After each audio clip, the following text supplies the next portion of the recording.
Good evening, everybody. It's 6 o'clock. We're going to start this meeting and call it to order, and we'll begin with the Pledge of Allegiance, led by Councilmember Marks. I didn't ask you, but okay. All right, salute the flag. Pledge allegiance to the flag of the United States of America and to the republic for which it stands, one nation, under God, indivisible, with liberty and justice for all. All right, if you could all remain standing, we have Pastor Quirk here to give us an invocation. Thank you, Mayor, Council. It's good to see everybody. Let's pray. Well, Father, first of all, we're so grateful and we're proud for our first responders here in Gilroy that make such a difference. And so we honor them today in all of their accomplishments and all of the great things that they do. We also come to give thanks tonight. It's so easy to become complacent about being able to buy food, go to the gas station to buy fuel, have clean running water, have power to light our homes. And so tonight we pray for all that have been hit hard from these hurricanes.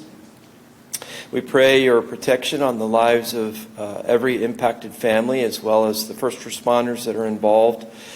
You are the God who gives peace and courage in seemingly unsurmountable circumstances. So may you bring a new day of hope and restoration in these difficult times. And we pray this in Christ's name. Amen. Thank you. Thank you, everyone. Be seated. Okay, item 1.4 is City Clerk's report on posting the agenda, followed by roll call. Thank you. The agenda was posted on Friday, October 4th at 1:07 p.m. Councilmember Bracco. Here. Councilmember Armendariz. Here. Councilmember Marks. Here. Councilmember Klein. Here. Councilmember Hilton. Here. Councilmember Tovar. Here. Mayor Blankley. Here. All right, under orders of the day, we have none. Under employee introductions, Jimmy, you're going to introduce 3, Public Works. Okay.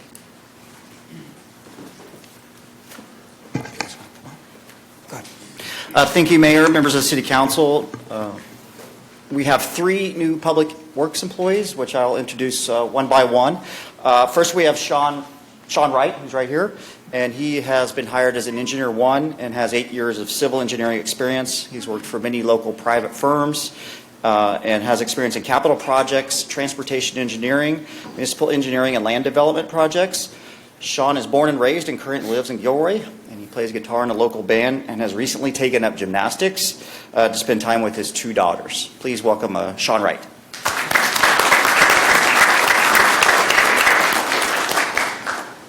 Good evening, Mayor and Council. I'm thankful for the opportunity to work on capital improvements in my hometown that I've been raised in. I graduated from GECA here, and I've always loved the community. I left for about 4 years to go work for a city up in Washington State, and I learned a lot, doing a lot of capital improvements, a lot of good projects for them. But I'm happy to be back and happy to work for my own community now. Welcome. Thank you. Okay, next up we have Mark Johnson, who comes to us from Southern California and has worked for the city of Malibu as their environmental programs coordinator. He has close to 20 years of experience in the environmental field and has a passion for protecting the environment. Mark is a registered environmental health specialist with the California Department of Public Health and has grade 2 certifications for environmental compliance inspector and water treatment. In his free time, he enjoys snowboarding, tennis, and golf. Mark Johnson. Good evening, Mayor and members of the Council.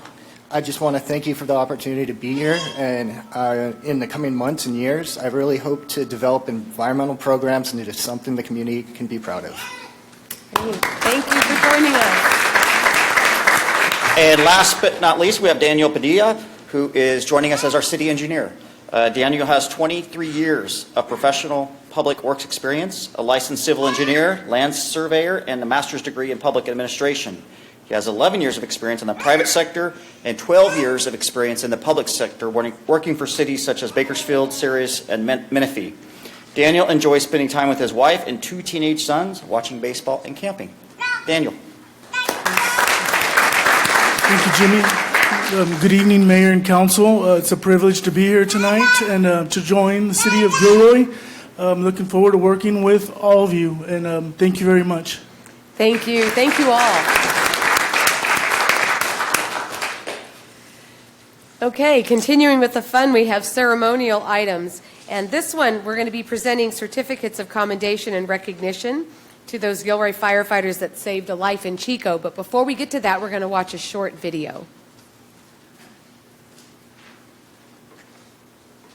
Firefighters proving first responders are never off the clock. These heroes spotted and then saved a girl drowning in a pool. It happened in Butte County after they left the front lines of that huge park fire. Here's NBC Bay Area's Ian Cole. The crew of engine 2614 from the Gilroy Fire Department has been up battling one of the largest fires in California history. But last Friday, they were on a much-deserved break, looking to find dinner in downtown Chico. That's when Marcus Ortega, a new firefighter still on probation, noticed something out of the corner of his eye. Something seemed off at the pool at America's Best Value Inn. Firefighter Ortega spotted what he believed to be somebody being pulled out of a pool in a local motel. So Fire Captain Daniel Lozano, Ortega, and engineer Carlos Hernandez decided to make a U-turn and rush to the pool to find a 7-year-old girl unresponsive in the water. After performing a couple rounds of CPR and giving her some respirations with the bag valve mask, the patient was able to begin breathing on her own again. At that time, Chico PD, Chico Fire Truck 1, and also Butte Ambulance they were able to show up. She was taken to a hospital, then airlifted to UC Davis Medical Center. The most recent update from CAL FIRE shows she's recovering well and expected to be released from the hospital soon. As for the Gilroy crew, they will continue their work up in Butte County until they return to the South Bay next week as heroes. A chance moment, a glance, and a decision that saved a young girl's life. They were in the right spot at the right time. It's just a good time for us and a good time for her too, for us to be there. Ian Cole, NBC Bay Area News.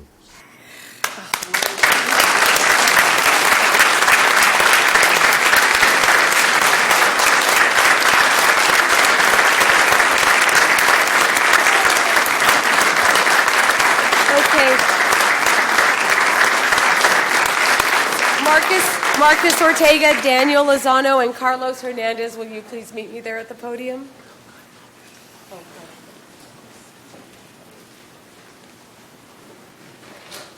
Minus Carlos.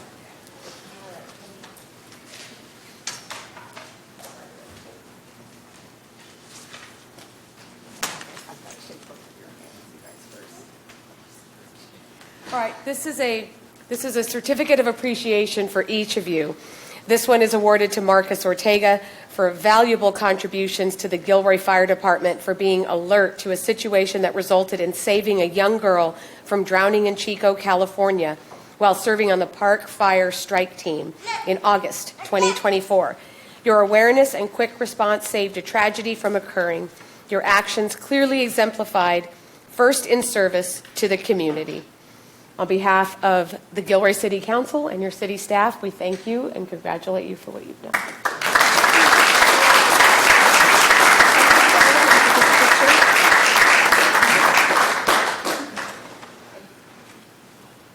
And Daniel Lozano, this says the exact same thing for Daniel, so I'm going to give that to you.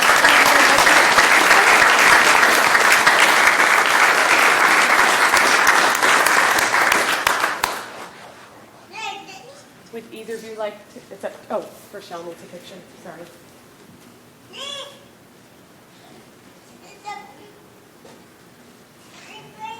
You're welcome to say something if you like. It's not, okay.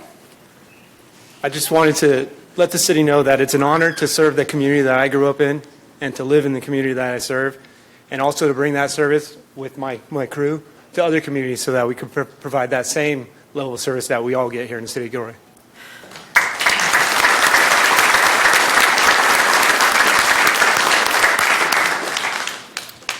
Ditto. No, I want to. That's what I did. Yeah, I want to thank my fiance first of all for letting me go to the strike team. It was a long 14 days with the baby by herself. So thank you for that. And then I want to thank the fire department and the city for obviously employing me and giving me the opportunity to go out there and learn and serve the community. This is what I've always wanted to do. So I'm happy to be standing up here and be able to provide that service for you guys. Thank you. Thank you. Thank you.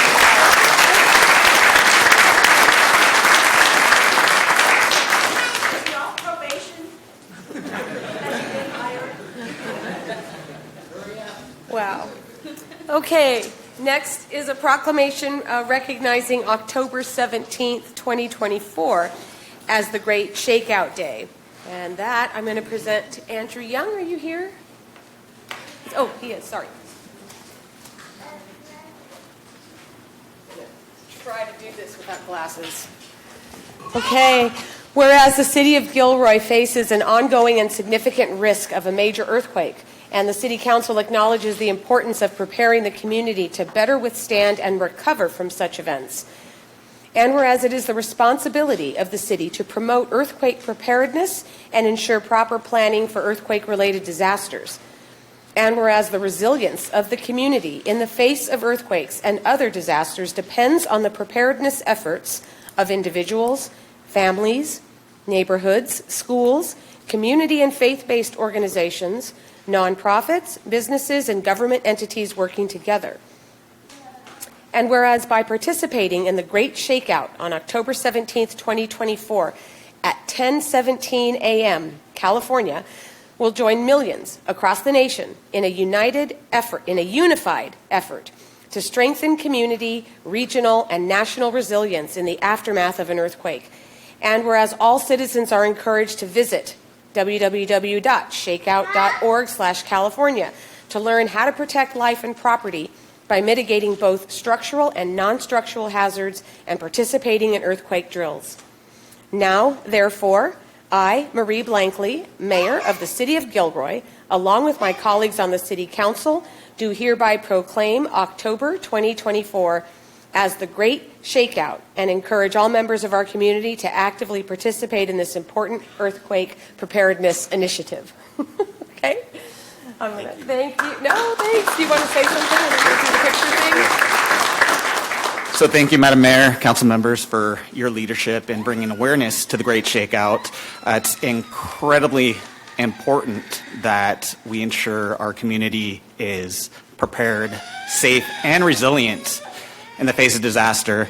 And for those who can't participate on that particular date at that particular time, please do take a moment at some point this month to ensure that you are free and clear of hazards, that you have secured any hazards around you, and you take a moment to identify what your potential protective actions are. So thank you so much.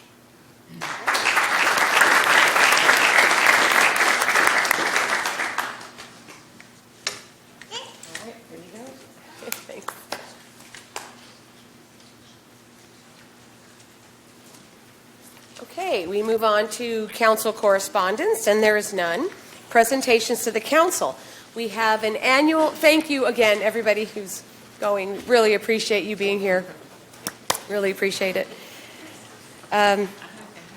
Library Commission. Victoria, are you going to do the presentation? Yes, Go. myself and... Yes, wonderful. This is the annual presentation of the Library Commission, everyone. Good evening, Mayor and Council. Thank you so much for having us to present. And it was 4 years ago on Zoom that I ran for commission, and I'm here today, 4 years later. I cannot believe that it's been 4 years, but I just want to thank you for this opportunity. It's been very rewarding. And where is to click the next slide? Okay. Oh, thank you. So first, I would like to recognize our co-chairs of this commission, Sayed Nushabadi and Gabriella Kim. And we also have 2 vacant slots that I believe applications have been forwarded for that. So I'm going to start by sharing our work plan. During our work plan, we have the opportunity to review and provide feedback to the Santa Clara County Library System regarding library services and programs offered by our Gilroy Library. We also got to participate in the annual Library Association Conference, the American Library Association, to learn the latest trends in public library systems, to network with other commissions and boards, and most of all, to bring back and spark our commission to continue to do the work and meet the needs of our community. And I did bring some bookmarks back and some buttons for you all. And one of the key things, too, that we were able to do is to promote the Commission's purpose and the library system to increase interest among prospective applicants to serve on our Commission. And we did this by fellow Commissioners sharing and inviting others that we know in the community to come to attend a Commission meeting. And also we created tree tents for folks out to know that we are having our Commission meeting. We also provided recommendation to City Administrator and City Council regarding the potential capital improvements to the city's library facility based on the needs that were identified by the Santa Clara County Library staff and our Gilroy community. And these would be used by funds that were remaining from bond proceeds. So here is the update on our current work plan. Again, providing feedback to the Gilroy Library System. During our Library Commission meetings, which are every other month, we were able to continue to conversate about the work and the purpose of the Library Commission.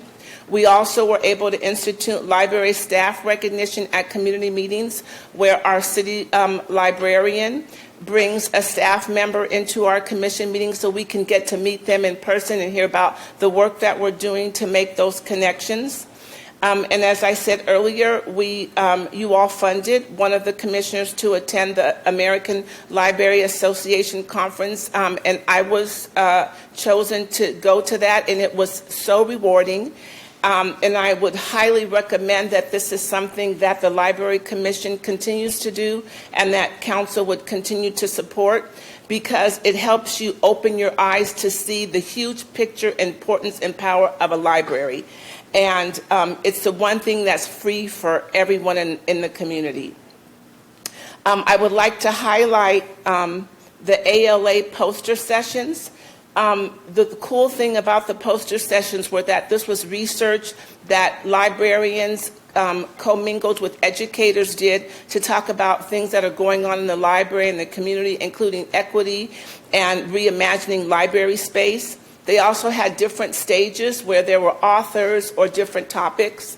There were over 2,000 vendors that offered free resources and author meet and greets.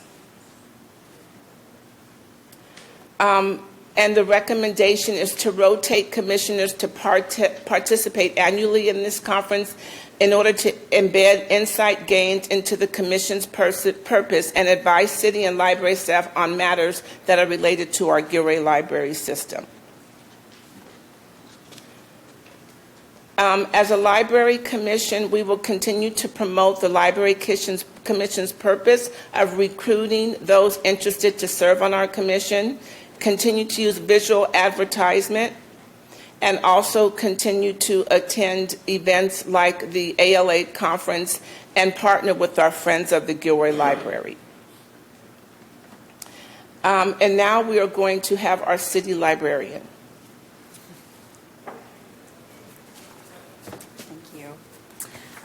Good evening, Mayor and Council. It's wonderful to see you annually, but also in the library. I know many of you are library users, so thank you for supporting us. This is also an opportunity for me to thank the library commissioners. They do a fantastic job in supporting the library and our services. So again, thank you to them, and also thank you to our lovely public. Thank you for joining us for these meetings, and also thank you for coming to the library and making us your space. So just a few things. Our strategic plan was approved for 5 years, 2023 through 2028. Our kind of overarching mission statement would be you belong, connect, and discover with us. Our kind of more localized goals for the community of Gilroy would be things like creating new outreach opportunities and partnerships with the city of Gilroy. We're very lucky to have such a responsive city. everybody who lives here, works here, plays here, they're all in. And so to come to a community like this and work for them is something that's very special to me. And I really do appreciate all the support that you all provide.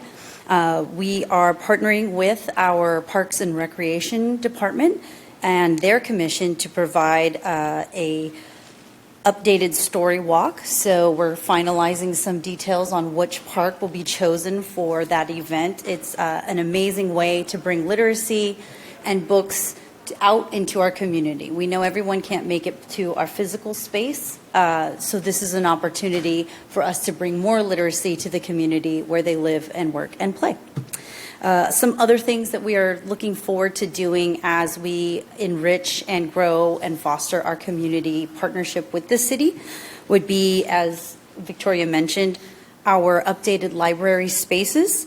We're looking forward to an amazing space coming soon, and also renovating our library with those excess bond measure funds. We really want to be the library of not just today, but for 10 years from now. This is a community that's growing and changing, and if we can be the bridge and the liaison to our community members to one another, that's the goal and that's the dream. So we're really looking forward to opportunities to provide that for you all. In creating a commitment through welcoming spaces, through innovative design, our updated spaces would be, that's kind of what we're looking for there. And a continued commitment to our patrons through innovative service plans, addressing the library's role in creating equity and providing just the service. So excitingly, we opened our passport office. The county of Santa Clara closed their centralized office, and we saw this as an opportunity to provide service specifically for South County residents. So if you need a new passport, please join us at the library. Appointments are available and wait times are short, so please feel free to join us. And it's another vital service that the library is able to provide. We also, excitingly, this is a project that's been in the work for a very long time. We will be having Wi-Fi hotspots available for our public to check out. We do realize that as we become more of the Silicon Valley, we need to address our digital divide to make sure that all of our students, all of our residents have access to the wider world. So we're really excited to bring those projects to you. And lastly, kind of where the rubber meets the road kind of initiatives. We've increased our library services to our schools. So currently, we have a full calendar. Right now, we're serving 5 out of our 7 elementary schools. We do pop-up services at our local Brownell Middle School. We do weekly class visits where we see 90 children on a weekly basis with 3rd, 4th, and 5th grade classes before the library opens, so they get kind of a private VIP tour of the library and get to use our services while no one else is there. And we also do special library schools for Luigi Aprea, Pacific Point, Gilroy Prep, Elliott, and Brownell Middle School students. So again, we really want to be a place for not just this generation, but all generations. And if we build in those feelings of love of literacy now, we'll see readers for the rest of their time here in Gilroy, their life here in Gilroy. So we're really excited to offer those opportunities, and we're really looking forward to a future with all of you. So thank you again. And, thank you. That's it. Thank you. Thank you. Okay. Council members, do you have any questions for our library commissioner? Yes. No, for our library commissioner, anybody? No? Okay, thank you. Thank you. All right. Okay, item 4.2 is, by the way, the improvement she was talking about is agenda item 10.1, everybody, so that's coming up tonight too. Okay, public comment by members of the public on items not on the agenda is where we are right now. Beth, do we have any speakers? Sorry to interrupt there. We do. We have 4 speakers at this time. Okay. Ron Kirkish could be followed by Robert Lance, Bill O'Connor, and then the final speaker, Jim Wyatt. Okay. Ron? Everyone has 3 minutes, and you should be able to see the clock. Good evening, Mayor, Council, and community. Most of you probably received this in the mail. This is I consider this to be a Marxist hit piece against our mayor. And I think by process of elimination, we know who is responsible for it, somebody that's sitting on this dais. I think we also have an idea who paid for this. I believe it's probably somebody that's suing the city already. The information in this missive is totally lies, falsities. There's I better put on my glasses here. And it says you can go to www.me to a website that isn't even operational. If you go down here, ad paid for by Building Tomorrow. Building Tomorrow is an agency that builds and runs schools in Uganda. Why would they care about our local politics? This is totally false. This is what Marxists do. This is wrong, and I will be addressing this more on my own distribution. Thank you. Thank you. Next speaker. Robert Lance, to be followed by Bill O'Connor. I'm a retired apartment manager in San Francisco, and I've been here and we see that the sideshows are starting to show up. And I had to get out my big crayon to let everybody know an easy way to end it, if they would just start to pay attention. San Jose's been notified, San Francisco, Oakland, and I'm not getting any response. So it's getting childish. And it's low cost, low danger. It'll stop danger. And you can cite the people the next day because they're going to have blue hair. It's going to be take drones, black drones, fly them over out of the back of a police car. They don't have to make contact at all. You put blue dye on them, and it just coats their hair, their cars, their clothes, and that's it. It's really simple to figure this out. And it's starting to happen right now. I live up in the Lowman area up here. And they're spinning around at night. They're going around the circles at high speed at 2 o'clock in the morning. And the police can't get there and do anything, but you hear screeching, squealing, smashing. The police cars are out there when the wrecks happen, but it's happening all around the basic area now. So it's coming to you. I've been here 2 years. I spent 13 years in San Francisco. And I just wanted to let people know that this needs to be addressed or it's going to get bad. The other night, it's not the first time, they lit the street on fire and threw fireworks in it. So that's going to be just insane when they start burning buildings. They're already burning cars. There's going to be gunshots and everything else. The only detriment to this would be they would try to shoot down the drones that are up there. But if they're black, they're going to be hard to deal with. So I just wanted to let everybody know that it's coming. Because I was there and I went under threats. This is a code at the bottom to let people know that it was partly me. But the code is just so I don't get threatened anymore. But I've seen what's coming. And Oakland's the worst. But San Francisco and San Jose is now getting it. It's coming here. Thank you. Thank you. Next speaker. Our next speaker, Bill O'Connor, to be followed by our final speaker, Jim Wyatt. Council. At the council meeting on September 16th, the council voted no on the voting resolution from United Sovereign Americans. I appreciate that. That resolution was not simply stating support for free and fair elections. To achieve their vision of a free and fair election, the authors of that resolution included 9 demands of the election process. There was no discussion of those demands at the council meeting. I am fairly sure there was no discussion of those demands with the registrar of voters to determine if those demands would help or hinder their ability to conduct and certify elections. I read in the September 18th edition of the San Jose Mercury regarding this resolution, the council member Bracco commented that the Santa Clara County Registrar of Voters is top-notch.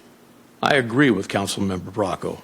Let's let the Registrar of Voters determine how to best hold and certify elections. I support free, fair, and open elections. I oppose organizations and individuals with agendas attempting to impose their wills on our election processes. Thank you. Thank you. And Jim Wyatt.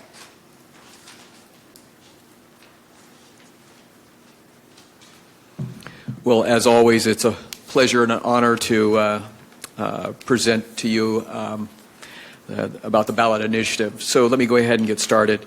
I'm urging all Gilroy residents to please vote yes on the Gilroy ballot Measure C. Measure C is dedicated to providing essential funding for the City of Gilroy's public safety, police, fire, and ambulance through a 1/4 cent sales tax. This ballot measure is a crucial and vital step towards supporting the critical mission of our fire and police departments. By voting for this measure, our community will be able to add more firefighters and police officers in the field for quicker, more effective, and safer responses to emergencies. I have heard it said and read rebuttals by those opposed to the ballot measure that, quote, the city should do more with less. I am here to say that there is no such thing. The only thing you can do with less is less.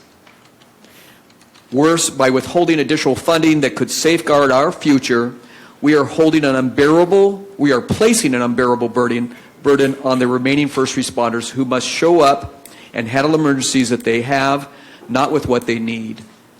First responders cannot, nor should they be expected to respond to the community's emergencies with inadequate staff, antiquated equipment, and dilapidated and seismically compromised fire stations. Yet some of our community leaders and residents would have us do just that. It is not only a failure of the vision of our future, but it also is a failure to the people that public safety is sworn to protect. By voting yes for the Gilroy ballot Measure C, you can help reverse inadequate staffing for public safety. You and your families can ensure that the Santa Teresa station will be fully staffed, 24/7. A greater number of firefighters and police officers will be in the field, and essential equipment can be upgraded, and our beloved city will receive the protection it deserves. Your firefighters and police officers need your help if they are to continue with their critical mission. I am asking all voters of this fine city to support the dedicated members of public safety so that they can continue to provide you with excellent service now and in the future by voting for Measure C. Thank you. Thank you. Okay. That concludes public comments, correct? Correct. All right. So moving on to reports of council members. Councilmember Bracco. Yeah, I just wanted to ask that our community remember to keep our fellow Americans in the South that have endured a catastrophic hurricane, to keep them in their prayers, and you know, if you can, make a donation to Red Cross or Samaritan's Purse, or my favorite, the Humane Society, because there's a lot of pets that need to be rescued too. And these are good charities that are honest, and you can donate $5 and anything will help, because I'm sure if there was an earthquake, those folks would be trying to help us. So thank you. Thank you. Councilmember Armendariz. Thank you, Mayor. No meeting since our last meeting, but I do want to thank the community for coming out to the 9th Tamal Festival in downtown. It was a great success. It was bigger than last year. Last year we had 11,000 people, and I think this year was much bigger. And it was a lot of fun, and thanks to all who attended. Councilmember Marks. Yes, the Governing and Implementation Board meeting. Staff gave an updated report on the Santa Clara Valley Habitat Agency Plan Amendment. Here are just a few of the highlights. Adding new species to be protected, such as the Crotch's bumblebee, American badger, western monarch butterfly, Central Coast mountain lion, loggerhead shrike, and the large marble butterfly.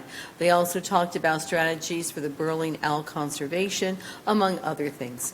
Cattle grazing is being used as a tool to manage grasslands along Coyote Ridge, where several sensitive plant and wildlife populations are known to occur. The Habitat Agency works with Justin Fields, who holds cattle grazing leases in the Coyote Ridge Open Space Preserve, which supports cattle grazing on the Coyote Ridge properties. This project is funded through grants and the Habitat Agency. Gilroy Gardens. Gilroy Gardens discussed and then tabled the person who could possibly run the foundation because more discussion needs to be had. Cindy Fellows, president of the Garlic Festival, will be presenting the Garlic Festival's proposal at the next Gardens Board meeting. 3 Gilroy Gardens board members were selected to be part of the city's ad hoc committee, which will be discussing the Gardens lease.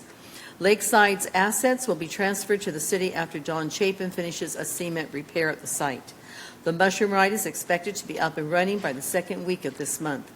The fire pump riser's cost to repair went from $15,000 to $55,000. Group sales and membership are both going strong. Currently, staffing is at 90%. There are 2 openings at the park, Human Resources Manager and IT System Manager. If you know of anyone, have them apply. Industry is expecting a strong Halloween and fall events that will make for a strong recovery in the fourth quarter.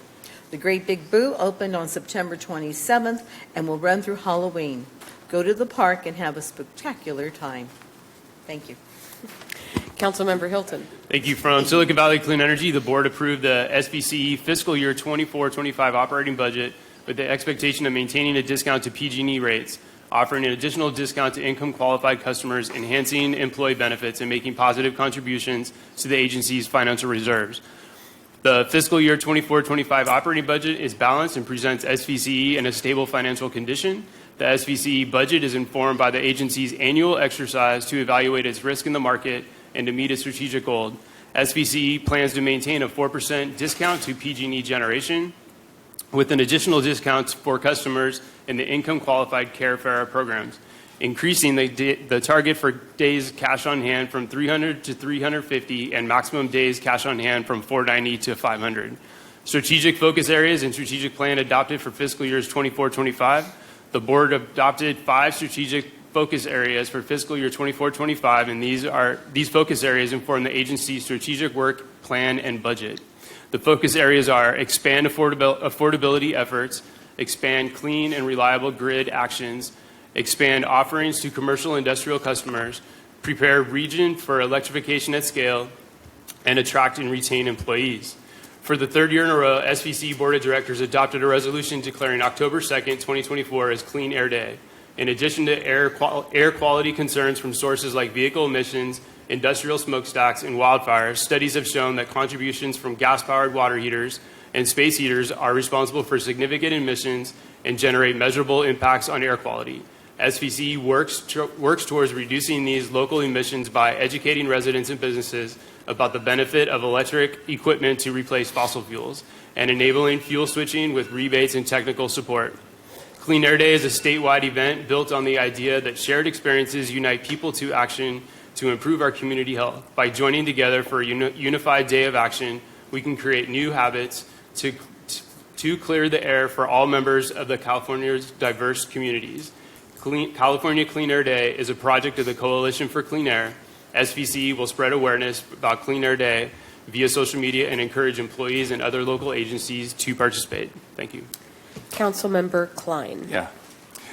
Visit Gilroy's new website will have an extranet function to allow tourism partners to update and manage their own listings and calendar events, as well as bulletin board type access where tourism-related businesses may communicate with each other. These features will help leverage our tourism assets in a very organized and efficient manner while bringing Visit Gilroy closer to our partners. Our hotels have reported that some outlying events in places like the Renaissance Fair at Casa de Fruta and the Pinnacles National Park help fill hotel rooms. Correspondingly, Visit Gilroy has created social media videos and media buys to attract tourists with those interests to Gilroy. In an effort to educate potential tourists that Gilroy is a fun, vibrant, and welcoming community, Visit Gilroy helps promote travel-worthy events like the Tamal Festival, La Ofrenda, Chalk Festival, and Beer Crawl. These events are the palette that help paint our identity and give potential visitors a better understanding of why Gilroy is an amazing place to visit and experience. Visit Gilroy wishes to acknowledge and thank Michael Fulcher, the Director of Marketing and Operations at Gilroy Gardens, for procuring an earned article in the very popular online publication Travel and Leisure. An earned article of this nature is the best type of press and is testimony that Gilroy has a lot of interest with the general public.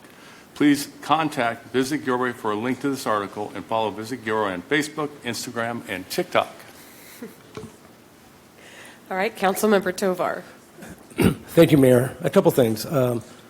Also, I want to thank and congratulate Garas on the great Tamal Festival.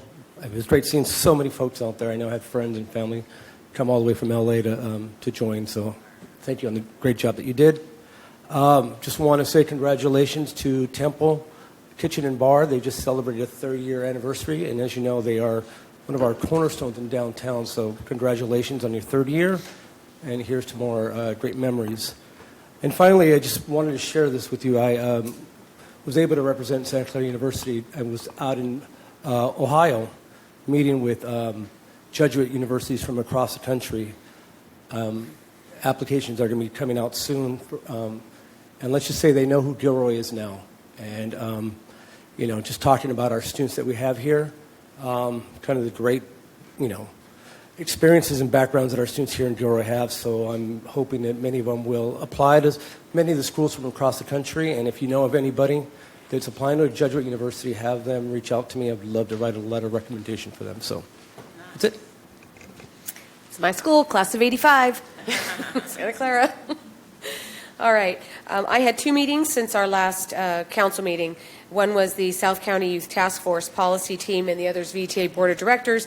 Both, though, continued several discussions that I've already shared with you, so I don't have anything new to add tonight. Hopefully, I'll have a lot more to say when we get to 10.4, so I'm looking forward to. Okay, that's it for council reports. So we move on to the consent calendar. I'm going to first ask if anyone wants to pull something from consent. And if I see none, then I'm going to ask for public comment. No public comment. Okay, closing public comment, and then, all right. Second. Oh, go ahead. Okay, made by Councilmember Klein and seconded by Councilmember Armendariz to approve 6.12 and 3. Councilmember Bracco? Yes. Councilmember Armendariz? Yes. Councilmember Marks? Yes. Councilmember Hilton? Aye. Councilmember Klein? Yes. Councilmember Tovar? Yes. Mayor Blankley? Yes, that passes unanimously.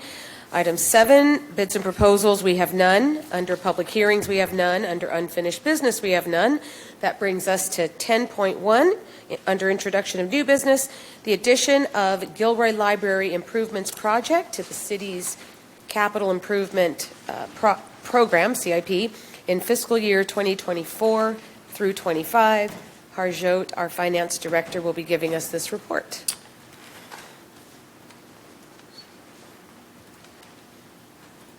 Good evening, Madam Mayor, members of the council and the community. Harjot Sangha, present the item before you. Some background on the item. The current Gilroy Library facility was constructed by a voter-approved Measure F back in 2008, which basically authorized the issuance of general obligation bonds to finance the construction of the facility. From 2009 to 2012, the GEO bonds were issued via 2 series, and the proceeds were expended to construct the current 53,000 square foot 2-level facility that we have. And there's approximately about $5.4 million of the project funds that remain unspent as of today. The facility, again, is owned by the City of Gilroy and operated in partnership with the Santa Clara County Library District. And over the years, there had been plans to expend the funds, but primarily they were halted during the onset of the pandemic. And fast forward now, we have resumed those conversations with the county library staff. And they have put forward a conceptual proposal, which essentially the library's needs, as well as how the patrons and the community interact or utilize the facility, has evolved, especially coming out of the pandemic. And the staff proposal from the county library staff proposal includes revamping some of the circulation and reference desk areas to make them ADA compliant. Also looking to expand the children's area as well as the teen study room area, revamping the community room, adding makerspace areas, as well as updating some of the integrated building management control systems that are either failing or need to be replaced at this point. So the city staff did conduct an analysis. Primarily, we wanted to ensure the unspent proceeds that we do have on hand we're able to essentially expend those dollars in a manner proposed. So we worked with our municipal advisors to confirm that, yes, we can. One of the key highlight items was that not everything qualifies to be funded by those bond projects. Items classified as repair or equipment and/or furnishings that are not actual fixtures to the structure of the property cannot be paid by using the bond project funds. The county library staff definitely understands this limitation, and they have expressed their interest and desire to contribute financially for those non-qualified items. So they will be making a contribution to the project as well. So the recommendation before you tonight is to officially add the Gilroy Library Improvements Project to the city's CIP in the current fiscal year, and then adopt a resolution to appropriate $800,000 of the project funds, which is the Gilroy Community Library Fund, where the unspent proceeds are housed for the design phase of the project. So this will kickstart the project into the design phase. That concludes my presentation. I'm happy to take any questions. Thank you, Harjot. All right, council members. I have a question. Okay, Carol? Harsho, when we add it to the capital improvement budget, where will it be? Because I see this as, a real necessity for the community, so I'd like to see it put towards the top. Where do you envision it? I can't make a suggestion on that. So that's a answer perhaps the city CIP engineering team. I know we have recently brought on additional folks on our engineering team. So from a prioritization perspective, I'm not quite sure, but I think from a design phase, I think the first step essentially is to identify who's going to take this on and then commence the RFP process for the design phase, as naturally it would progress through the various stages. I think I'd like to have a little discussion with the council to see how they feel, and maybe that could be part of the motion of us saying that we would like this project, attended to as soon as possible. It's not a question for her. No, it's not. I'm sorry. I mean, council. Yeah, it's more in the operational and capacity. How do you feel? Right. So I think we feel pretty confident that we're able to add this to the city CIP list at this point. But I just can't speak to the prioritization at this point because we have a lot of other competing projects, as you know, the Gourmet Alley, as well as we're getting ready to commence on the Ice Center project as well. So we're moving that along. And I just don't want to see it go on for 5-10 years. Prices go up, and so I like to see us get the biggest bang for our buck for $800,000.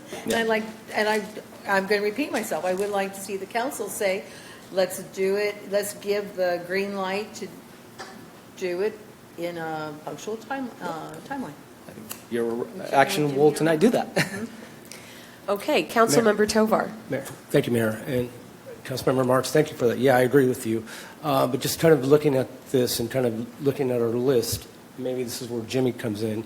And we look at prioritizing this, where would we see this falling? Because again, I agree with you. I don't want it to be put back for 5 years from now, right? So knowing what we have coming up, where can we kind of, install this so we can get this project moving sooner than later? Thank you, Mr. Tovar. As Harjot said, we've added a lot of staff, and we also have a lot of help from the county as well. So the money's in place, and that's normally for these types of projects the biggest hindrance. I could make a commitment to council to return with the council correspondence about the timeline, and then if that is an issue for council, they could of course pull it and we could discuss it. But we don't know that information right away, but it's pretty easy for us to get it. Yeah, thank you for that. Yeah, I think I like that. If we come back with a timeline, so we all know kind of where we're at in the process. Okay. Thank you. Go ahead, Councilmember. Well, Bracco. Councilmember Bracco. Jimmy, this is mainly a county library project, isn't it? We're just paying for it. No, so this is a city project since we own the asset. They will be contributing as far as identifying through the design phase of what elements are needed, defining the future of the library, and then there will be a financial contribution for items that don't qualify for to be paid for by the bond proceeds, but the city will be actually facilitating the development of the actual project itself. But this is their plan, though, right? They'll contribute to the plan, yes. Okay, thank you.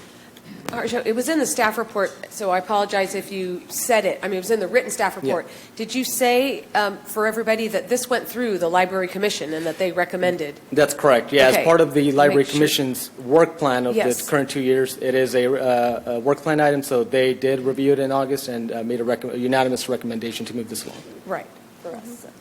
Okay, thank Just you. Briefly want to say, Councilmember Armendariz. Thank you. I wasn't sure if I showed up. You showed up just now. Okay.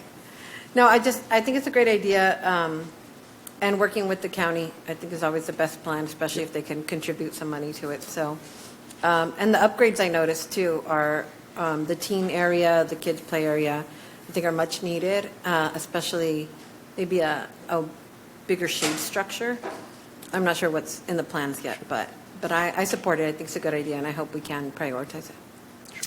We also have our county staff here. If you have any questions, but otherwise, I think they'll make a remark in the public comment. All right. Councilmember Klein. Yeah, I know just some experience I've had doing some work in there with some of the challenges they have and looking at the project, the windows up above and the operation of those, and I've done work on those. So I know the challenges that portends to the library and just the function of it aesthetically and how it helps air conditioning and all those things that make people comfortable. So it's really needed, and I'm fully supportive of getting a plan together to get this all worked out. So. Okay, I'd like to go to public comment. That's all right. I see one. We have one speaker, One. Stephen Fitzgerald. Okay, Stephen Fitzgerald. Good evening, Mayor and City Council. My name is Stephen Fitzgerald, and I'm the Deputy County Librarian with the Santa Clara County Library District. The library appreciates this new opportunity to partner with the City of Gilroy. Having just completed the building's 10-year anniversary, SCCLD is prioritizing the bond project to make your library more secure, well-functioning, more accessible, and more relevant to your community's needs. Over the last 2 years, the library has worked with Steinberg Hart Architecture to explore next steps, creating a plan built on feasibility studies, patron survey data, and new technological advances. We look forward to this new endeavor with the city for the benefit of the entire Gilroy community. Thank you. Thank you. Nick? Yes, sir. Okay, yeah. Yes, is this the plan that we discussed at our meeting with the robot and all that? With the robot? Yeah, where each library has its own theme? No, this is separate from that. Oh, okay. Thank you. All right, thank you. Thank you. All right. Council member, ready, or members ready for a motion, if anybody would like Mayor, to make one? Can I make a motion? Mm-hmm. That we... Okay. Yeah, no, thank you. Thank you, Councilmember Marks. But yeah, no, that we approve this, but again, with the knowledge that obviously we're going to come back with a timeline, look to prioritize this and possibly maybe share the ideas that Councilmember Armendariz said about the shade and other things. So I'd like to make a motion. All right, I'll second. Okay, we have a motion by Councilmember Tovar and seconded by Councilmember Marks. Roll call. Councilmember Rocco? Yes. Councilmember Armendariz? Yes. Councilmember Marks? Yes. Councilmember Hilton? Aye. Councilmember Klein? Yes. Councilmember Tovar? Yes. Mayor Blankley? Yes, that passed unanimously. All right, 10.2 is the creation of an ad hoc committee and appointment of members for the Gilroy Gardens lease negotiations. Bryce? Jimmy? Okay. Jimmy. Thank you, Madam Mayor. This item is on your agenda as the current lease between the city and the Gilroy Gardens Family Theme Park Incorporated has been in place since 2008, and it has 11 amendments to it. And so over the course of 16 years, it's a lot of paper, it's a lot of information that could use a good update, and therefore we are working with the Gardens to develop an entirely new agreement that has input from both sides and hopes to make some adjustments and achieve some goals that both sides are looking to do. Usually a process like this, if you come back and forth every 2 weeks to council, is really going to drag out. And so for a matter of efficiency, I feel that it would be helpful for the council to appoint members to an ad hoc committee. We have done that on some of our large projects, including the Sharks and others, and it does help us, I think, get it done quicker and enable us to be more nimble in the discussions. We both have the mutual goal of finishing this agreement by the end of the calendar year, but in order to do so, we need to be able to be flexible and to meet and also have elected official representation at the table because they will eventually be recommending to the entire council whether to approve the agreement or not. So for that reason, I do ask council to accept staff recommendation and appoint 3 members into the council ad hoc committee for Gilroy Gardens lease negotiations. Thank you. All right, thank you. Before we get into any discussion, I would like to open public comment. I don't see any speakers here, but do we have any? No public comment. Okay, so then closing public comment on this, and just to start things off, I would like to propose council members Bracco, Tovar, and Klein for this ad hoc committee, just to start things off. Would anyone else like to comment? Then would anybody like to make a motion on that proposal for the committee? I'll make a motion. Okay, motion by Councilmember Tovar. Is there a second? No. Okay, there's a second by Councilmember Klein. Just a point of order. Have they accepted nomination? Have they accepted nominations? Okay, Yeah. do you accept? I'd like to know that before I vote on them. Yes. Yes, and yes? Okay. Thank you. Okay, so we have, I'm sorry, the motion was made by Councilmember Tovar, was seconded by Councilmember Klein. So do we need a roll call vote? Councilmember Bracco? Yes. Councilmember Armendariz? Yes. Councilmember Marks? Yes. Councilmember Hilton? Aye. Councilmember Klein? Yes. Councilmember Tovar? Yes. Mayor Blankley? Yes. That was unanimous, correct? Okay. All right, 10.3, authorization for council travel to the League of California Cities Annual Conference, selection of voting delegate, and direction regarding the proposed league resolution. This is Bryce. Okay. Good evening, Mayor and Council. So the city is a member of the League of California Cities, and the League's annual conference is next week. We currently have 3 members of council slated to attend, Councilmembers Armendariz, Tovar, and Mayor Blankley. Pursuant to the travel and expense policy, council must approve travel for its members. The total cost of travel, including the conference registration fee, for all 3 members combined is $6,588. But no budget action is necessary, as there are already appropriations for council professional development and meeting expenses in the adopted budget to cover this expense. Council is asked to approve the travel of the 3 members to the League Annual Conference. Additionally, Council is asked to select a voting delegate and alternates, if so desired, to vote on a League resolution to be discussed at the General Assembly held on Friday, October 18th in the morning. And then finally, Council is asked to give voting instructions to the appointed delegate on the resolution entitled Fair and Equal Treatment of All Governmental Officials at All Levels, submitted to the League by the City of Glendora. A copy of that resolution is included in the agenda packet. That completes the presentation. Happy to address any questions or comments. Okay, thank you, Bryce. Any public comment on this item before? Okay, so there's no public comment. So it's to council. Do we first need to approve the travel? Do we do this in steps? Correct. Okay, motion made made by Councilmember Bracco and seconded by Councilmember Klein to approve the travel. Can you roll call for that? Councilmember Bracco? Yes. Councilmember Armendariz? Yes. Councilmember Marks? Yes. Councilmember Hilton? Aye. Councilmember Klein? Yes. Councilmember Tovar? Yes. Mayor Blankley? Yes. Okay, then that brings us to a voting delegate, right? Correct. The voting delegate and what the council wants that delegate's position, how you want our position represented. So Bryce, do you want to describe a little better for the council? Or Yeah, so the what it is? resolution that's being proposed is a response to, as claimed in the resolution, the state legislature adopting rules and policies imposed on boards for cities and counties, but not having to follow those rules themselves. Exactly. And so the resolution basically calls for the state legislature that they cannot adopt such policies without having applied to themselves as well. There is important to note that there is no operational financial impact to the city for the resolution. Is there any council discussion on that? Does anybody want to?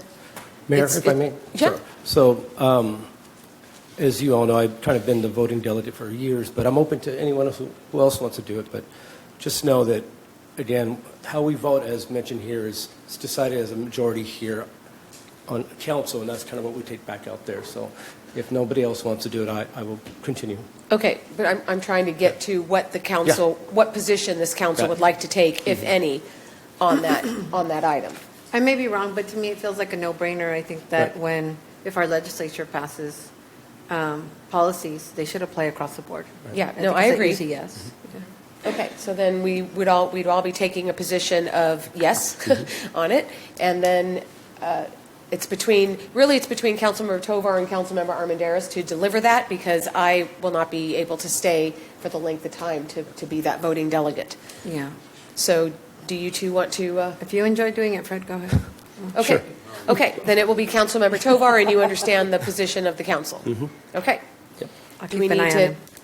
does there need to be a formal, any more formal than that? Yes, I think you should, there should be a motion to appoint Councilmember Tovar as your voting delegate, and the motion should state that he's directed to vote in favor of the resolution. Okay, would someone like to? So moved. Okay, so there's a motion by Councilmember Armendariz, seconded by Councilmember Bracco, to appoint Councilmember Tovar, and that his instruction is to vote in favor of the resolution on our behalf. Councilmember Bracco? Yes. Councilmember Armendariz? Yes. Councilmember Marks? Yes. Councilmember Hilton? Aye. Councilmember Klein? Yes. Councilmember Tovar? Yes. Mayor Blankley? Yes. Unanimous. Okay, great. That brings us to 10.4. Glen Loma Ranch EIR Addendum and Development Agreement Operating Memorandum. Long awaited, and Jimmy is going to give us this report. Thank you, Madam Mayor, members of the City Council. I will essentially be your MC. However, I'm not going to be able to answer a lot of the questions because this is a rather technical memorandum, but we do have Sharon Goey, Community Development Director, and we also have Cindy, who's our planning manager, to help with any of the technical questions you have. But I will walk you through the process and the recommendation at this time. This is a project that has been around for a long, long time. And if you do not recall, the Glen Loma development was a 359-acre property in the foothill between Santa Teresa and Uvis Creek.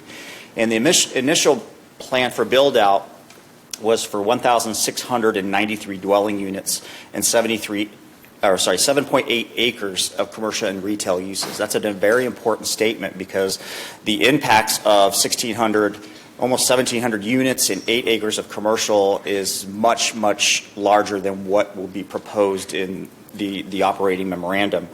The specific plan and EIR, Environmental Impact Report, were approved in 2005. So this project's been going for almost 20 years.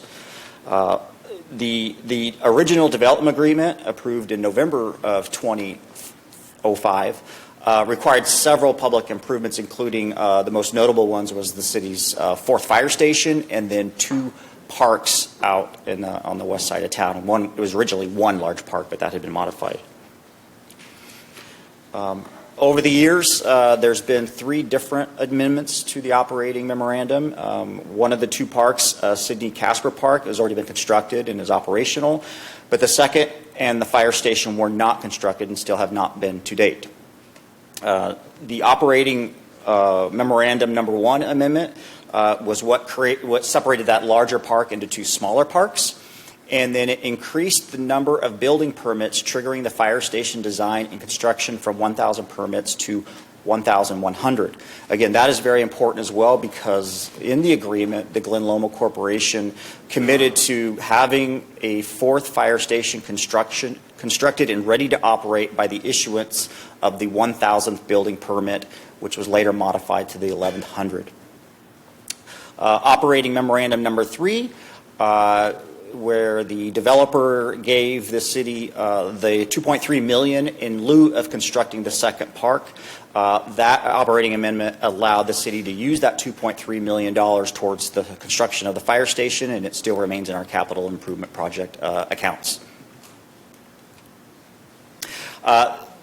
There are a few remaining obligations under the original and amended operating development agreement. And the other part was that the developer, the Glen Loma Corporation, would dedicate land specifically for the city's fire station and then construct the fire station. And within those documents were equations and math that would limit the amount of cost that Glen Loma would contribute to those items. Over 20 years of the project evolution, language gets ambiguous over time. It gets interpreted by different folks different ways. And so there is, obviously has been somewhat of a dispute herein recently about what is the remaining obligation and what it should cost. The proposal for the operating memorandum hopes to, and it does, resolve those differences, allows the city to take responsibility for the fire station construction.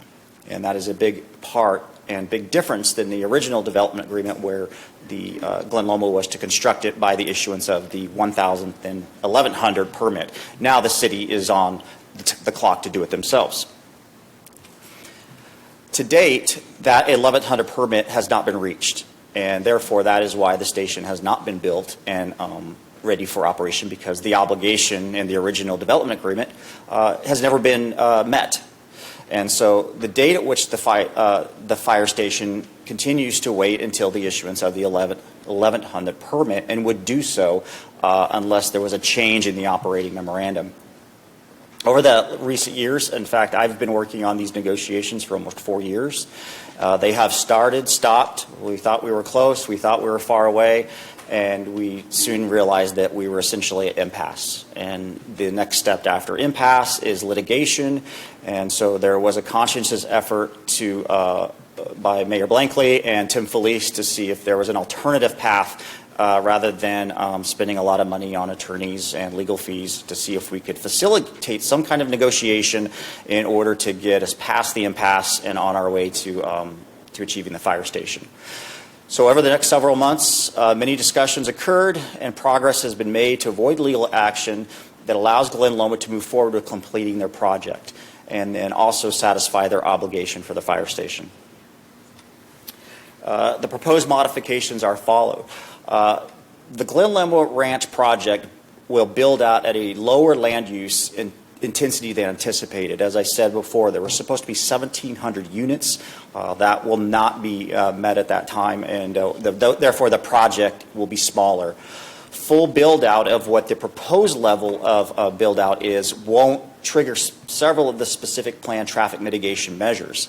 And that has been verified through a traffic study by one company, and then the city hired a outside I would say, third-party traffic engineering company to verify what the first one said, and they were able to agree with that, and that was a big reason why we were able to move forward, because we had the traffic study out of the way, and we had somebody who said that it was adequate and would work for the community.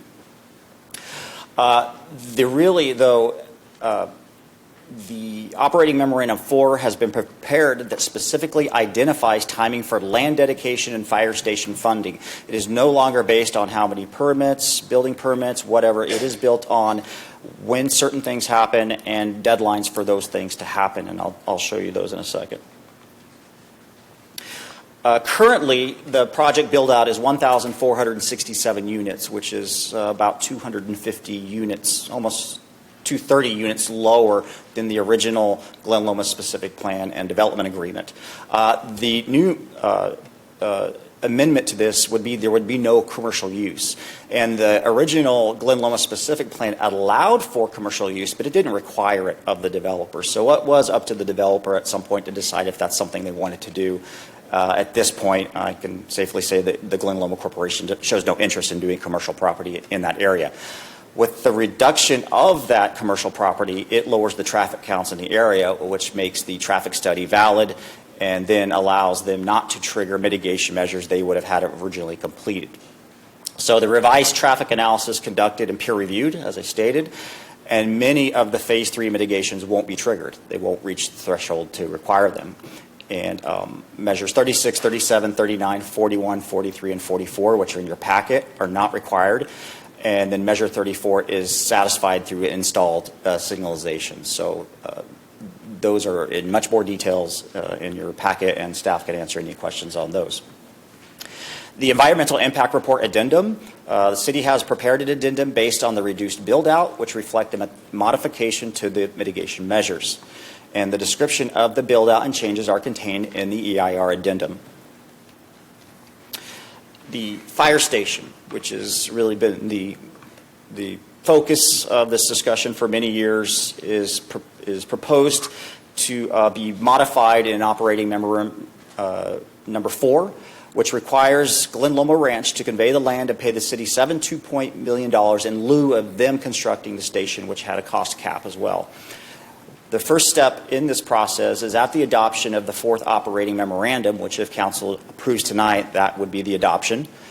It would be a $542,906 cash payment and then the assignment of a little over $1 million that Glen Loma received or is to receive for traffic improvement funds that benefit the community. And so traffic improvement funds are when we ask developers to do additional work in their projects that isn't really in the scope of what they're developing on behalf of the city. There tends to be cost savings, tends to be efficiency. We reimburse them for that work because that's work that the city wanted. So that's the first step. Upon final approval by the City Council of tentative map 2403, there are 2 maps left in this development. 2403 is is that the neighborhoods or is that the? It is the neighborhoods. It's the neighborhoods, okay. So that is the remaining 3 neighborhoods of the project. So upon final approval of the City Council of that map, they will send $1 million to the city. And then upon final recording of that map, which means the project is complete, it is recorded with the county assessor, all those things, it's a complete project, they can sell their homes, the city would receive an additional $3.6 million. The second map is the town center, the commercial area. And that is the area that will no longer be commercial, it will be housing. And once that map is finally approved, it will be it'll either be before June 2nd, 2025, or whenever they get the map in and it gets approved, and that would be the additional $1 million. So the entire financial package is $7.2 million, and including the land for the fire station. Yeah, that last one, Jimmy, it's the earlier of the 2. The earlier of the 2, that's true. Okay. So if the map is not submitted by June 2nd, 2025, the city would still receive $1 million. Right. Thank you. Okay, the fiscal impact. The approval of operating memorandum 4 would release $7.2 million to the city, $6.2 million in cash payments, and then $1 million in the form of traffic impact fee reimbursement. That's essentially cash. It's just not cash yet, but it is $7.2 million total.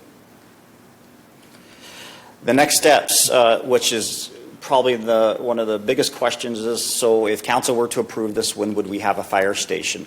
The fire station is already designed. It has architectural renderings. It has many of the things we need to be what you would call shovel ready. So if we were to approve this agreement tonight, the city would begin working on the fire station.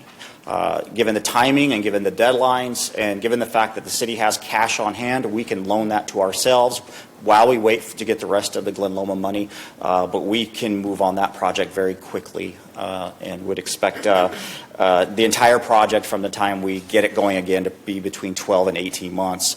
The city of Morgan Hill just broke ground on an 8,006,000 square foot fire station in their town, and it's about a 10 to 12 month project. So we're along the same lines. So the recommendation to council is to adopt a resolution to approve the addendum 2 to the Glen Loma Ranch Specific Plan Environmental Impact Report, adopt a resolution to approve the 4th operating memorandum, and then adopt a resolution amending the fiscal year budget to appropriate 7.2 as revenue. That's important for us as staff because then we have the funding allocation to start doing the work, start getting the bid documents ready, and to be on our way to start this project. The last slide I want to show you, I had to look it up myself. That's what it was to look like. It's been so long since we've been this far along. Whether or not it finally looks like that, we'll see, but that was the rendering that had been in front of council about 5 years ago. So that concludes my presentation. As I said, Cindy McCormick and Sharon Goey could answer more of the technical questions for you. Thank you. Is it to be called the Glen Loma Fire Station, or? No. No, okay. No. Like it says, I just was wondering if you keep calling it the Santa Cruz. It's just because that's the location, but it will be up to the council to adopt a specific name. We have naming rights. Yeah, okay, yeah, I just wondered because the name is there, so.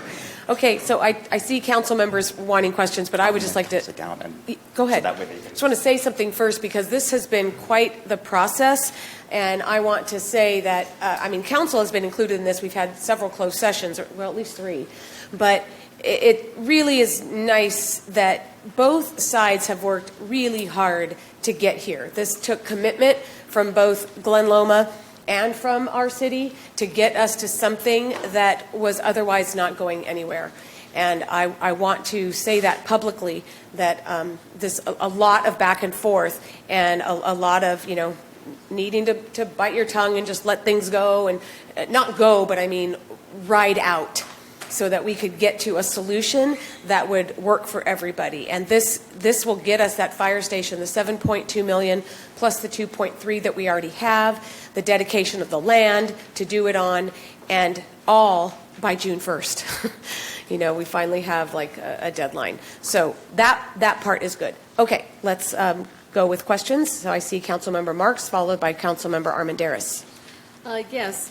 I had people asking me today, where is the exact location of the fire station going to be? Do you have a picture of it on a map that the public can see? Yeah, it's at the... I do not have a map available right now, but it is at the roundabout on Miller. As you go past Christmas Hill Park, you go up the hill, and you will see a big square lot on Miller and So Miller and Luchessa? Yes, it's Miller and Luchessa. All right. Okay, yes. That's good. And the account where the $2.1 million is sitting, do you know how much interest it's accrued? You know, because that amount should be growing, which would add to the firehouse. Yeah. Harjo, do you know the interest amount? But it does accrue interest annually. It sits there. It's invested. Good. Yeah, it's invested. It's accrued about, I want to say, $300,000 of interest so far. So it's about 2.4, right? So then, am I right to make a statement then that the 2.4, well, not 2.4, 2.3 plus the 7.2, Glen Loma really has paid us, what, 9.5 at the end of the day? They've only paid us 2.3, but through the approval of this and then all the funding obligations, provided everything is met, they would have paid up to 7.2 financially. They will have, yes, but that's Will minus have. It hasn't happened yet, but Okay, but you know what I'm doing? I'm counting the money that we got for the in lieu of McCutcheon parks. the McCutcheon That's Creek correct. Park. Right. So, you know, altogether, I think that's important for the public to know that that's the contribution they gave. Now, Jimmy, how many acres of land are they leaving unbuilt when they stop their project? Do we know that? I'd have to defer to community development staff. Because I'm going somewhere with this question.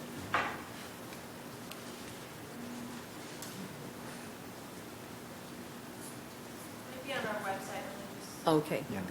All right. Because where I'm leading to is, what are they going to do with that unused land? Would they sell it to another developer? And if they did, would that trigger the traffic mitigations? I believe the answer is yes. Okay, Yes, even sir. though that new developer would only be building maybe, 300 homes as compared to 1,600. So there's approximately 145 acres of parks and open space. That's left over, but then some of that's open space, so they can't build on it, correct? Correct. Okay, so I think that Jimmy just answered my other question. The new developer then would assume all the traffic mitigations, right? Yeah, because the extra houses would then trigger They would that trigger it. phases of traffic mitigation requirements. Okay. All right, I think that does it. It's the last whereas, if you wanted to actually look at it, Councilmember Marks, the last whereas in the resolution is if the current projected build-out assumptions change, additional environmental review and CEQA compliance will be required at the expense of the applicant, whoever that might be. All right. Okay, so this Okay. is all predicated on Sure. the applications that we have. All right, Okay? thank you. Councilmember Armendariz. Sure. Thank you, Mayor. I think this is, I'm happy that we're here at this point. It's a long time coming.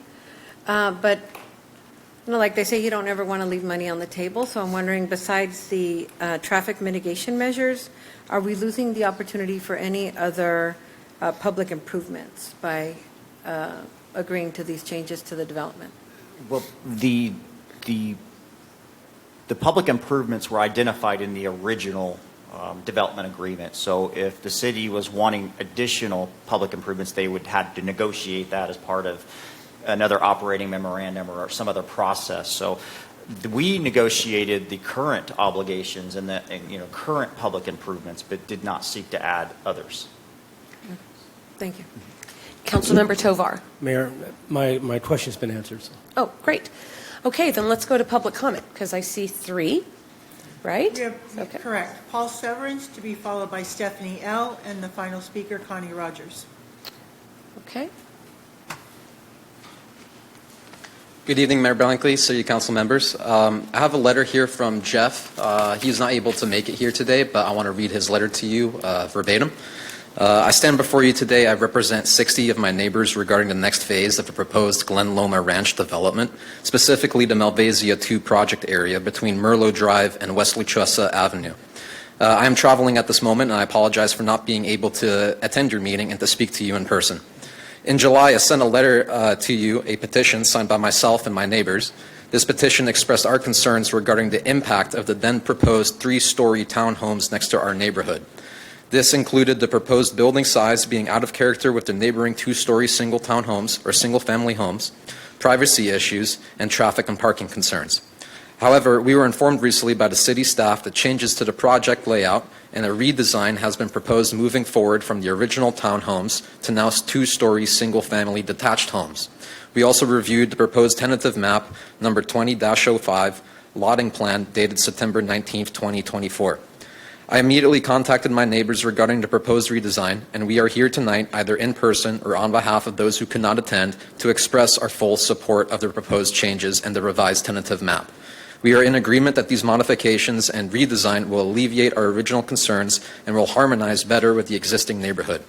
Thank you for all your consideration and your efforts which have gone into revising the design of the area. Furthermore, I just want to comment myself that I understand that this is just a portion of the revised operating memorandum.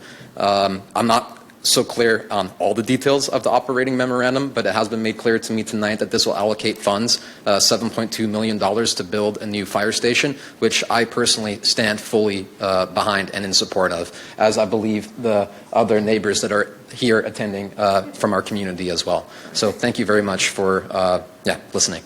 Thank you. Okay, Stephanie Ellie.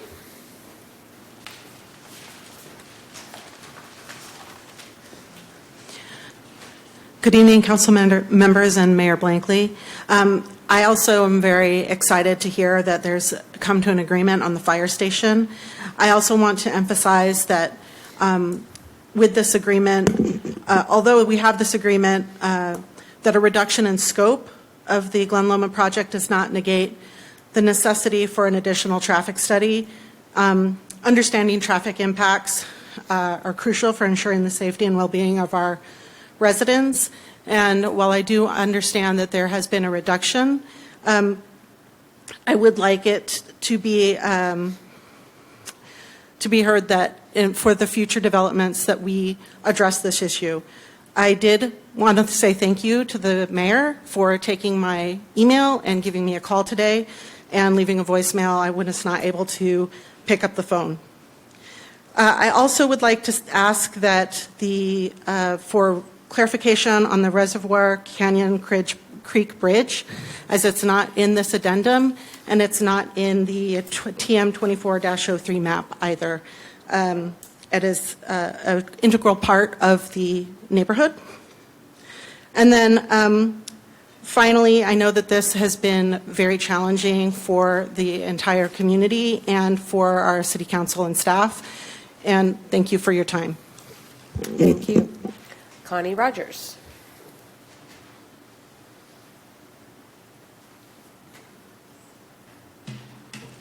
Connie Rogers. Good evening, Mayor and council members. I'm speaking on behalf of Gilroy Growing Smarter tonight. I was going to review the development agreement, but Mr. Forbes did an excellent job of doing that. So it's sufficient to say there are a lot of things that were in that original agreement that we're not going to get, right? And here we are 19 years later, and this agreement, nobody has mentioned this so far, it expires next year. So we are at the deadline, and something needed to be done. And so I congratulate you on your negotiations of finally getting the fire station that we had hoped to have about 7 years ago. Anyway, so we did have other questions which have been answered by the council members' questions. I'm glad to hear the timeline.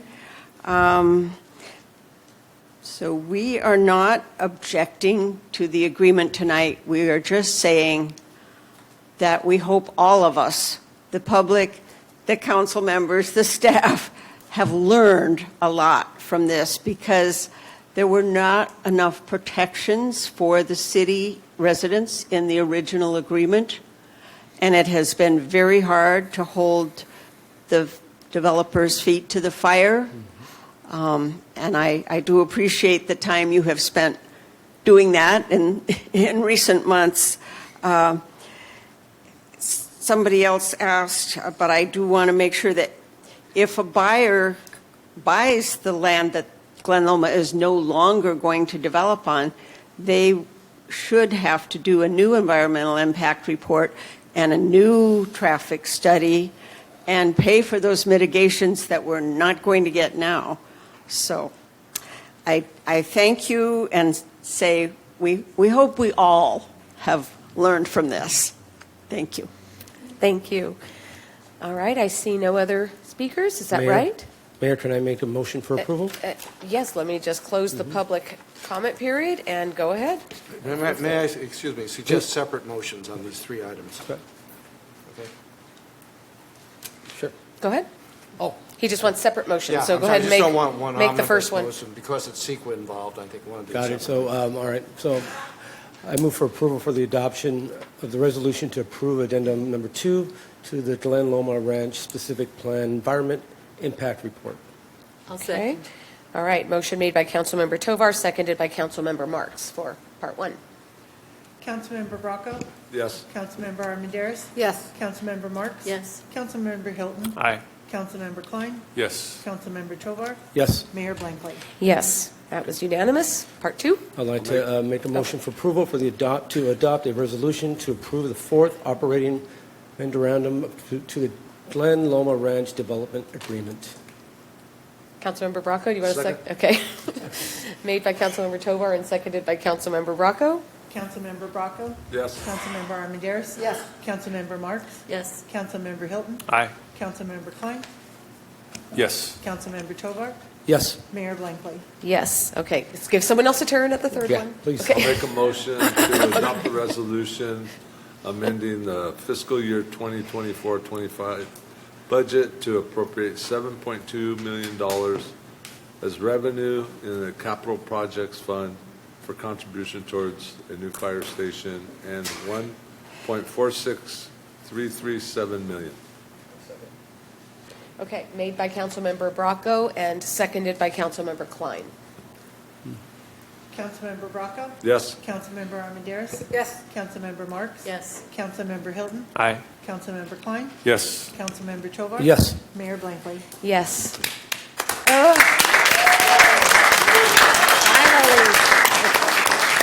Thank you, everybody who came. Thank you all. Thank you, Armenta. Thank you. Thank you. Okay, this brings us to item 11, future council-initiated items. We have none. So 12, city administrators' reports. Thank you, Madam Mayor. I have 3 announcements of upcoming events of interest. On October 16th, from 6:30 to 7:30, the city, in collaboration with our housing partners, will be having a workshop called Come Learn About Your Housing Rights, Fair Housing 101, and that is between the Project Sentinel and the city of Gilroy. That is on October 16th, and that's a virtual workshop, virtual workshop. On October 25th, the Recreation Department is hosting a Halloween adaptive dance. Live refreshments will be served. All attendees must purchase a ticket, including family members and care providers, and the dance will be held on Friday, October 25th, 2024 at 6 o'clock at the Gilroy Senior Center. And last but not least, the save the date for the Gourmet Alley ribbon cutting has been finalized, and that'll be November 8th. We'll have more details, but we have some help from our Gilroy Downtown Business Association to put on a nice event and to activate the downtown and encourage people to go visit our businesses right after the event. So that'll be in about another month. So that concludes my report. Okay. Do you want to mention the high-speed rail meeting, or do you want me to? I would like you to mention the high-speed rail meeting. Oh, okay. October 22nd, for anyone who's interested in just learning more about high-speed rail, coming through, because that meeting is going to be at South Valley Middle School, 5:30 p.m., October 22nd. So, all right. All right, Andy, city attorney's report. Yeah, I just want to acknowledge the very hard work on the Glen Loma matter put in by the mayor and Jimmy on behalf of the city, as well as Cindy and Sharon for staff. And on behalf of Glen Loma by Tim Felice and Armenta Jensen, who's here, who was involved in the original agreement many, many years ago. So I think the hard work of both sides really should be acknowledged. So thank you very much. Thank you, Andy. Okay, closed Yes, session? take us in. There are two closed session items. The first one is a conference with legal counsel, pending litigation, Government Code 54956.9D1, Gilroy Code Section 17A113B. The name of the case is Jesse R. Sanchez, et cetera, versus the City of Gilroy, County of Santa Clara, and three named defendants on the agenda, filed August 22nd, 2022. The second item, 14.2, is Public Employee Discipline Dismissal Release, Government Code Section 54957B1, Gilroy City Code Section 17A84, and that's consideration of council consent to removal of one department head pursuant to Gilroy Charter Session 703C. Now, because there are two items, one is litigation. As to that one, I have to advise the council that it is the opinion of the city attorney that discussing this matter in closed session would prejudice the position of the city, and therefore it is appropriate to go into closed session. The appropriate thing for the council to do would be to take a vote to accept that advice and go into closed session. We also need to take public comment, and then once we get into closed session, we take a vote on staying in closed session on the second item, which does not require a vote first. So I think the first thing to do would be to take the vote to go into closed session on the litigation item. Okay, and we're going to flip the order of the two. We're going to do 14.2 first, and then, right? Well, no, Is that what we said? we're Okay. going to do one closed session for the two of them, but Okay. initially we need a vote on item 14.1, which is the vote to go into closed session Okay. on litigation. All right, everybody, we're voting to go into closed session, yes? That vote is unanimous. It's now appropriate to take public comment. Okay. No public comment. Okay, in that case, we should now go into closed session, and the first thing we need to do is vote on item 14.2 to stay in closed session, and that will be a reportable action. Okay. Okay?